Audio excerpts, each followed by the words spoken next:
CPA to kawang'iyo chenro ni piny owacho mag kaunti osebedo ka ywak ne omenda ni magichoko ema samoro konyogi e chwalo bajet margi nikech deko mag omenda mawuok e sirikal mamalo. Poni sirikal mamalo kokalo kuom KRA okawo omenda ni kogole kaka osuru mar VAT e choko mag kaunti. Ere kaka onyalo konyo kaunti kata ere kaka onyalo hinyo kaunti? Ing'eni bati ing'e gima nyaka wayiere kaka jo Kenya, information is power. Waweuru riambo ni domestic revenue ema riembo counties. Counties iriembo gi equitable share. Mano is the large portion mar pesa madonje county. Omiyo county ma ng'at mariambo ni domestic revenue ema giriembo go county, wang'iuru kata the report manitie sani. Sani ne wan gi budget ma is almost equivalent to about 4.2 trillion. 446 billion the counties. Gibiro under the law manobedo enacted by Division of Revenue Act kata bill. Gini ema pogo pesa manie sirikal mamalo gi sirikal mapiny. 446 billion ni iyudo ka nitie formula moket gi Commission for Revenue Allocation kaka pesa gi ipogo ing'ondo ne ng'ato ka ng'ato depending on that formula. For instance, nyalo yudo ni county, the overall budget margi nyalo bedo kata 10 billion. To 10 billion ni 9.5 kata 9 billion en equitable share. Domestic revenue tenie malich is a very small portion. En portion ma kata ichoke mana higa te ok onyal kata chulo osara mar counties go even for a month or two.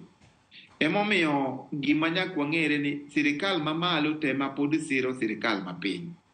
Gima nitie ka gimomiyo wacho ni ineno ka jogo notieko ni they are open to consultation nikech ok en gimoro ma nigi nengo mano nego bed ni en gima warrant a lot of effort ma sirikal ma kauru gwende wacho ni sirikal mamalo dwa donjo negi. Gima pani ng'ikruok bedo ka ni functions mag county gi functions mag national government ema da bede encroached. E gimomiyo ng'ato ka ng'ato dino territory ne.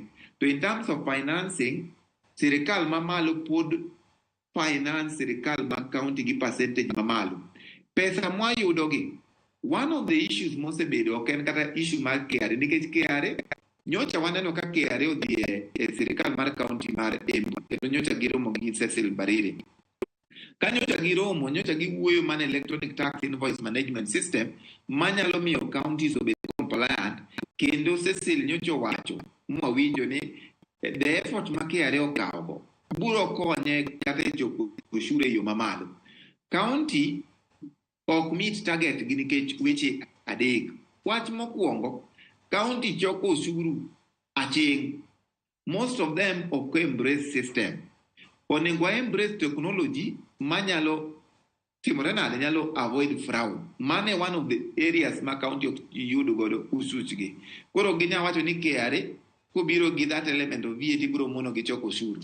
Number 2 any capacity mag building ibiro yudo ka jajuok wuotho almost within 10 kilometers square to ne ng'ani kata mana pesa ma olnego moya pig mondo mi odhi kata that kind of facilitation margi or is not improved. Kopo ni capacity mar county should enhance capacity gi mondo mi gichok ushuru e yo makare. Mar adek to ena kuo ena pesa makoro sechoki to donjo fuk ng'ato. Mane momiya makelo ng'ikruok e pesa ma county choko.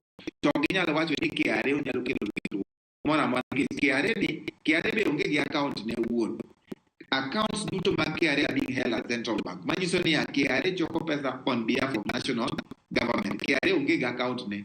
Gima gichoko dhi National Treasury e national government. Erokamano. CPA